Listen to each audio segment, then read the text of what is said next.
Tu n'avais pas de souvenirs conscients. En revanche, physiquement, très peu de temps après ton hospitalisation, quand tu as 6 ans, il se passe quelque chose dans ton corps? Alors dans mon corps, non, mais dans mon comportement, oui. J'ai adopté un comportement garçon manqué. Je refusais de mettre des robes de petite fille. J'ai commencé à demander à ma mère de couper mes cheveux. Donc on a commencé par un carré pour rester quand même un petit peu petite fille à ses yeux. Peut-être 2, 3 ans après, en fait, j'ai pris la décision vraiment de faire la coupe à la garçonne, en fait. D'ailleurs, la pauvre, elle a été scandalisée quand j'ai pris cette décision. Mais pour moi, c'était je commençais à mettre des barrières, en fait.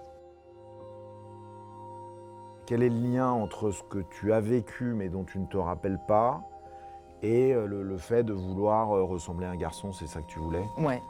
Et ben, le lien, c'était en fait de ressembler à un garçon et que aucun garçon, en fait, qui vienne m'embêter.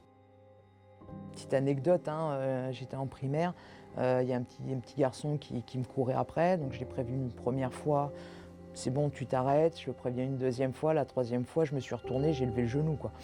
Ah ouais. Ouais, je l'ai scotché. Donc non, non, je voulais vraiment, qu'il y ait pas de garçon qui me court après, quoi. Tu étais attiré par les garçons, mais tu voulais pas qu'ils viennent Tout à dans fait. ton Ouais, périmètre, quoi. c'est exactement ça, ouais. Il y avait un périmètre de sécurité autour de moi. C'est vrai qu'il y a des garçons qui m'ont attiré l'œil.